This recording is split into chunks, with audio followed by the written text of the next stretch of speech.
The following is a paid program. Talk 103.7 WTIP and Cable Channel 7 welcome you into Financially Speaking with Jim Taunton. Find us live on radio, TV, the IPX Media app, and on YouTube. Just search Financially Speaking NC or get the link at WTIPFM.com. The opinions expressed in this show are for general informational purposes only and not intended to provide specific advice or recommendations for any individual. To determine what investments may be appropriate for you, consult with your attorney, accountant, financial, or tax advisor prior to investing. Securities and investment advisory services are offered through Genois Wealth Management Incorporated, member FINRA SIPC. Now, here's your host for Financially Speaking, certified financial advisor, Jim Taunton. Well, welcome to Financially Speaking. Jim Taunton here, and you can see if you're watching on YouTube or Facebook, I'm not alone. I have a co-host, my oldest son, Jameson, works with me. He's been with me about 15 years now. How you doing, Jameson? Not bad. Good. Same old, same old. Jameson's still in the office since he's the low man on the totem pole. I'm home. And for your information, this is pertinent to those listening on radio in particular. This will not be a live show for you at 6 o'clock tonight. It's we're recording Thursday, June the 25th, right at 3 o'clock in the afternoon. So don't try to call. If you're listening on radio, do not try to call tonight. There will be no one here to take your question. We have a family gathering tonight that's going to require both of us. So we are recording now so that we can give you some good information. I will say, though, and I mentioned this to the producer before we went on air, if you are watching on YouTube or Facebook, that is a live broadcast. If you're seeing that now, it's 3 o'clock in the afternoon for you. And you are more than welcome to pick up the phone and call us with a question if you'd like. And the number is 561-TALK, 561-8255. And for you, just like radio audience, if you call in with a question, your name goes into the drawing for the dinner for two at Atavola. I'll even pay the tip. Great place to eat. I eat there at least once a week, sometimes twice. You can eat lunch or dinner, and I'll pay for it. And so, yes, we're the only program that I know of that will give you a chance to win something for asking a question. You don't have to answer a question. So call us with your financially related question. If you're watching on YouTube or Facebook on this program, that's live. The number is 561-TALK, 561-8255. But again, if you're listening on radio, not live. We're not where you're seeing us right now. We're somewhere else. So hopefully we'll be back live with you next week. Baseball is over for our family anyway, as far as participating for a while. So we don't have that interference with the program schedule. So we've got some good information for you. We're going to start with that after the first break. But again, if you're watching on YouTube or Facebook, feel free to call us, 561-8255, and we'll be back with you in 2 minutes. Country Club invites you to become a member. Come tour our beautiful clubhouse, ballroom, and facilities. For a quality golf experience, sign up for our discounted special membership rates, low monthly dues with no quarterly food minimum or assessments. Folks love to play golf at Ayton Golf and Country Club. Cool off at the pool all summer. Enjoy excellent food and beverages from the snack bar. Even store your own cart, unless you like to walk. Call 746-3389 for special limited membership rates at the Ayton Golf and Country Club. My practice has been built on accessibility, responsiveness, and a willingness to be proactive for my clients. I'm not afraid to make recommendations relating to your investments and planning. I do hope all of your financial decisions are good ones, but let's not rely on hope. Let's roll up our sleeves and get to work. Jim has attained 3 professional designations: Certified Financial Planner, chartered life underwriter, and chartered financial consultant, which entails 20 courses of study with examinations and a comprehensive national board exam, administered by the Certified Financial Planning Board. Jim has been practicing in financial services since 1979, which includes investing, planning, and insurance to help you meet your financial goals. Among the many awards Jim has received in his career is his selection to the Guide of the Top Financial Planners by the Consumer Research Council of America. So if you want to work with someone who is working for you, call Jim at 756-4700 or email him at planning@financiallyspeaking.com. That's 756-4700 and planning@financiallyspeaking.com. And welcome back to Financially Speaking. Jim Taunton here. Let's see. I don't believe the producer hasn't emailed or texted, so we evidently didn't get a caller off of YouTube or Facebook. Jameson, the market's been gyrating wildly, mostly as a result of the goings-on in the Middle East, Iran in particular. Also, Israel and Lebanon have a little thing going on. And, over the last month, President Trump has been, yes, we have an agreement, and then we don't have an agreement. Yes, we have an agreement. No, I'm going to obliterate Iran. And yes, we have an agreement, and it's been back and forth. And the market, I think it's like a little more to cried wolf. After a while, the market doesn't believe until they've seen it for an extended period of time. So going to take a while for the market to start doing what it would have done had we had an announcement and it was a firm agreement and things were back to normal. But I'm hearing that there is quite a bit of oil that's passing through the Strait of Hormuz now. That will greatly reduce oil prices, and that will trickle through the economy, and inflation will begin to subside. I printed something off of the, I think I might sneeze, but if I sneeze, I'm going to turn this mic off. I printed something off the CNBC website and gave Jameson a copy so he could bone up. But Treasury Secretary Bessent says that the U.S. GDP growth can return to 3% before the end of the year. Now, when I first read that, I was slightly disappointed. I was thinking we might, certainly get above 4, but he's saying 3, and he knows much more about that than I do. But he said he expressed confidence Wednesday that the U.S. economy would have a path this year to get 3% or a little above as the Iran war is concluded. But growth the past 2 quarters has slowed somewhat compared to the previous few quarters that we've had. And Secretary Bessent expressed confidence Wednesday. Well, that's the same thing. He said we can have something with a 3 in front of it this year. So that could be 3.0. It could be 3.9. Who knows?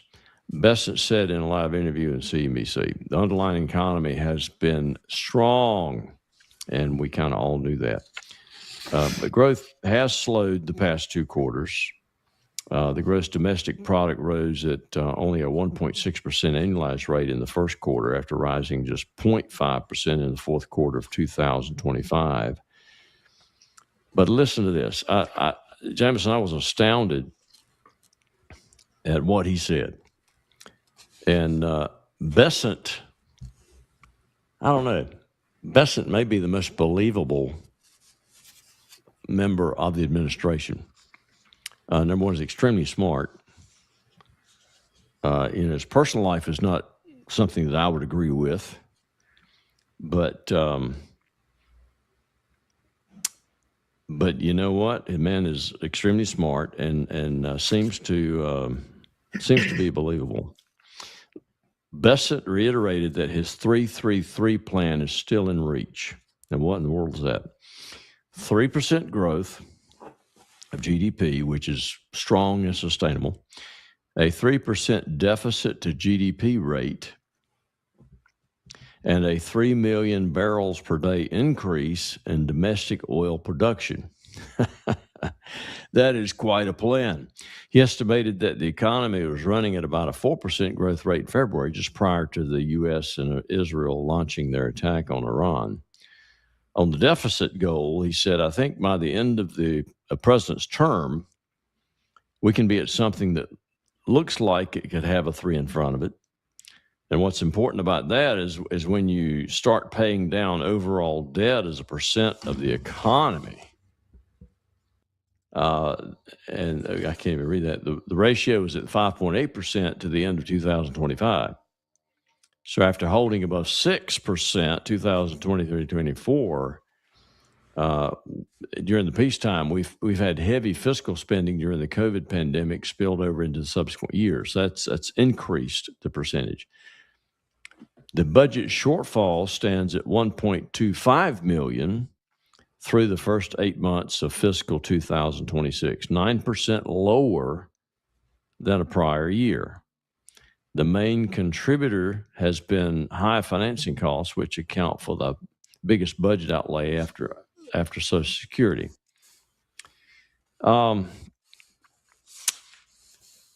It sounds like that if we can continue on this road, that we actually could make some headway on this national debt. Now that's very, very, very positive in my humble opinion. And where that's come about is what I had stated, 3 years ago. Cutting is not going to do it.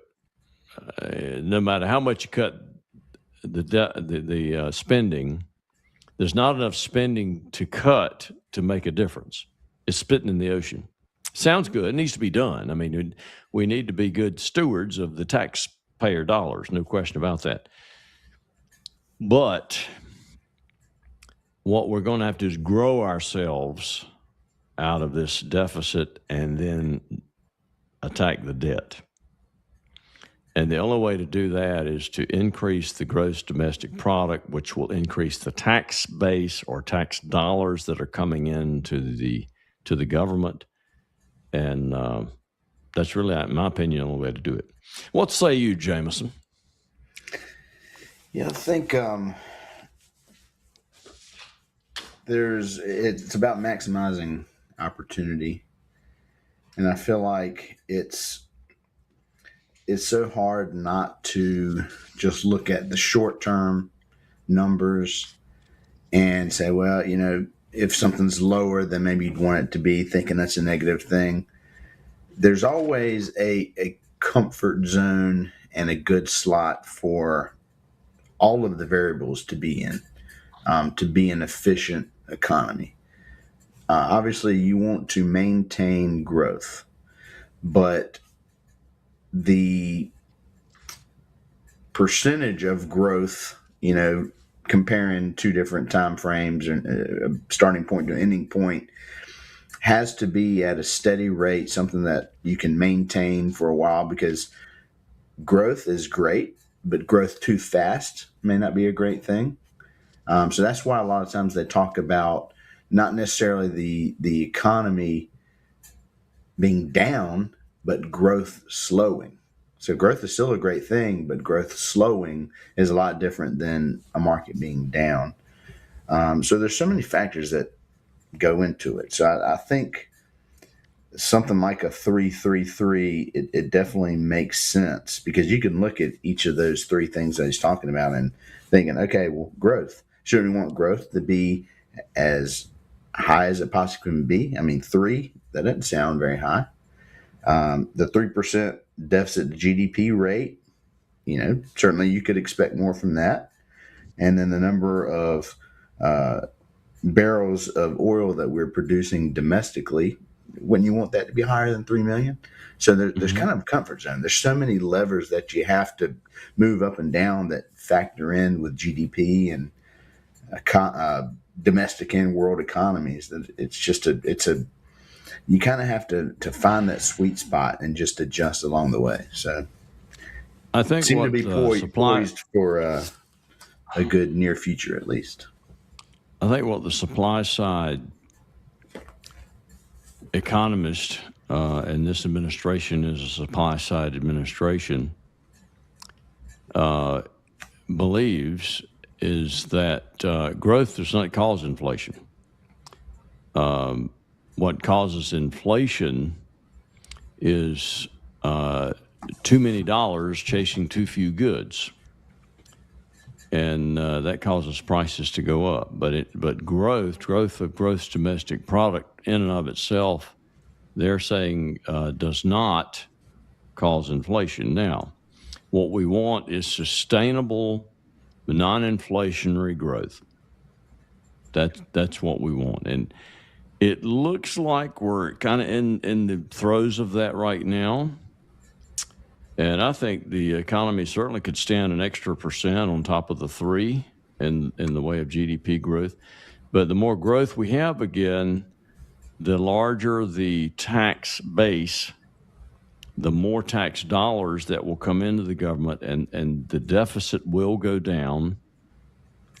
And what he wants is a 3% ratio of debt or deficit to GDP. And I guess you compare that to your personal economy, individuals who are listening out there. If your total gross household income was $100,000, your deficit if you compare that to the United States government, would be $3,000. That would be the deficit. Now, you don't want a deficit as a person, because if you have a deficit, that means you're going in more and more in debt every year. Now, that's not what you strive for as a person, as an individual. But the government works a little bit differently. But that ratio would certainly give us some wiggle room to begin to attack areas that need to be attacked, and bring this certainly the deficit down, if not the debt. And that's something that people confuse sometimes when they hear it on the news.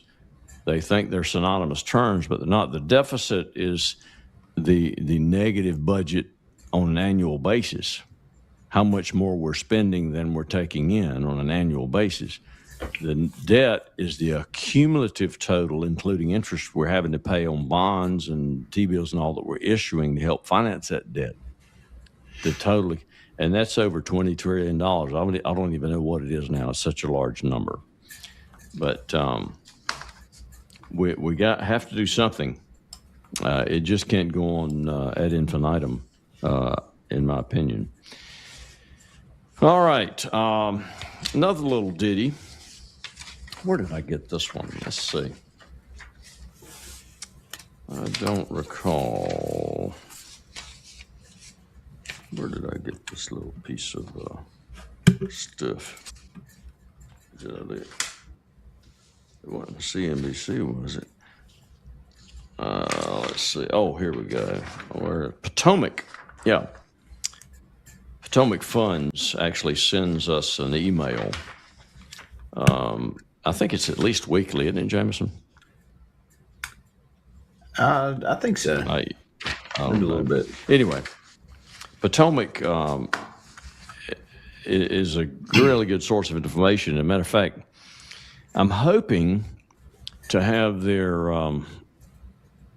fund manager for their Bull Bear Fund on the program. The guy called me, Jameson, last week and apologized that they haven't gotten that done, but they're in the throes of some meetings and things that just has really taken their attention. But I hope to have him on. The Bull Bear is a unique tactical strategy, and we're going to talk possibly on this program, if we get to it toward the end, the difference between strategic and tactical. And it's not that one's bad, one's good. They're just different. And you probably should have a little both in your portfolio. But Potomac is, from the performance that we have seen, is one of the better tactical managers out there. But the piece that they sent us was saying that at first glance, it appears like the globe, especially the United States, has escaped the economic consequences of this Iranian military action. Matter of fact, what Louis Navellier says is we are, what is the word he uses? We are the safe haven. We are the bastion of prosperity and growth as compared to what's happening around the world, virtually in every other location. We've got Europe, we've got Great Britain, we've got Canada, all in and going into recession as we speak. And the U.S. is not even sniffing recession. Again, we just talked about the growth that we're looking at in our economy. So, it's phenomenal what's happening in the United States of America. What's been going on has been good for us. It has been good for us.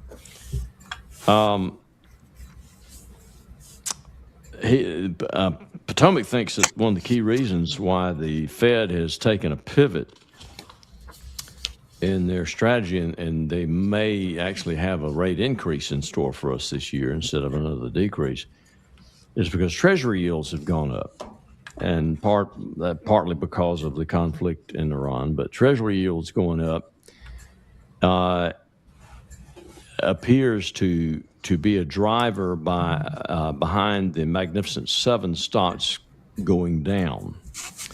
And the reason is when Treasuries go up, people, number one, they'll put more of their money, investment dollars, into Treasuries because the return is higher. And also, these growth stocks, a lot of the growth or return that you're getting is down the road. It's not immediate.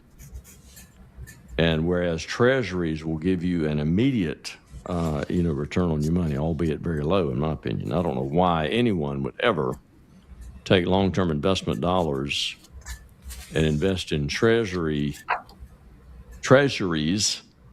as opposed to putting them in good stocks like Apple, Microsoft, Nvidia, Alphabet, Amazon, Meta, Tesla. I mean, there's never been a long period of time where treasuries have outperformed stocks. Never. So there you have that. All right. Now, since we have the time, I'll tell you what, let's do. Producer, let's go to a quick, we're a little past the mid-program, but let's go to a quick 2-minute break. And if somebody's listening or watching on Facebook or YouTube, they can give us a call during the break. We'll take their call when we come back. The number is 561-8255. 561-8255. You call with a financially related question, something that's near and dear to you and pertinent to your situation. We'd love to talk with you about it on the air, give you an answer. But you call, your name goes into the pot for the drawing for the dinner for $2 We'll see you in 2 minutes. Aiden Golf and Country Club invites you to become a member. Come tour our beautiful clubhouse, ballroom, and facilities. For a quality golf experience, sign up for our discounted special membership rates, low monthly dues with no quarterly food minimum or assessments. Folks love to play golf at Aiden Golf and Country Club. Cool off at the pool all summer. Enjoy excellent food and beverages from the snack bar. Even store your own cart, unless you like to walk. Call 746-3389 for special limited membership rates at the Aiden Golf and Country Club. My practice has been built on accessibility, responsiveness, and a willingness to be proactive for my clients. I'm not afraid to make recommendations relating to your investments and planning. I do hope all of your financial decisions are good ones, but let's not rely on hope. Let's roll up our sleeves and get to work. Jim has attained 3 professional designations: Certified Financial Planner, Chartered Life Underwriter, and Chartered Financial Consultant, which entails 20 courses of study with examinations and a comprehensive national board exam, administered by the Certified Financial Planning Board. Jim has been practicing in financial services since 1979, which includes investing, planning, and insurance to help you meet your financial goals. Among the many awards Jim has received in his career is his selection to the Guide of the Top Financial Planners by the Consumer Research Council of America. So if you want to work with someone who is working for you, call Jim at 756-4700 or email him at planning@financiallyspeaking.com. That's 756-4700 and planning@financiallyspeaking.com.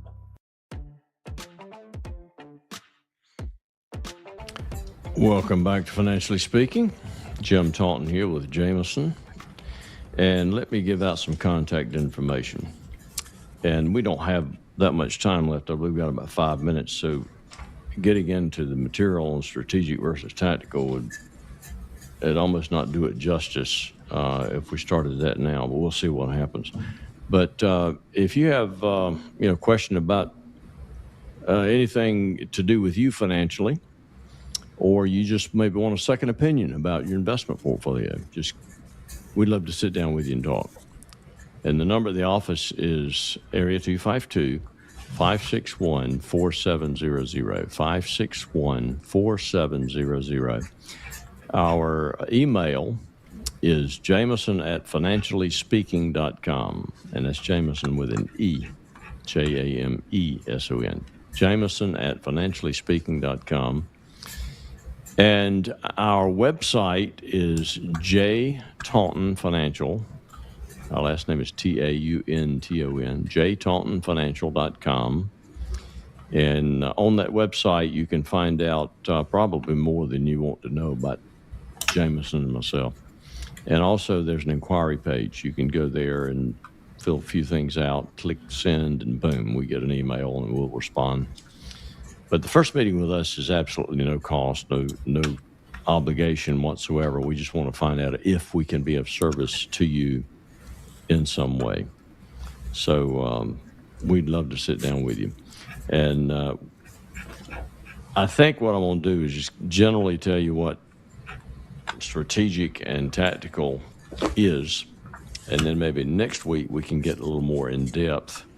And I'm going to try to contact Potomac again and see if we can nail down maybe a visitor on the show. But you need to have both strategic and tactical in a portfolio. You don't want to go one direction or the other. It adds diversification. So you not only need diversification of sectors or asset classes, you also need to have a diversification of management styles, tactical and strategic. Strategic is probably what more people are accustomed to. It's long-term. You determine a percentage of the portion you're allotting to strategic that you want to have in stocks and or fixed income, which is typically bonds.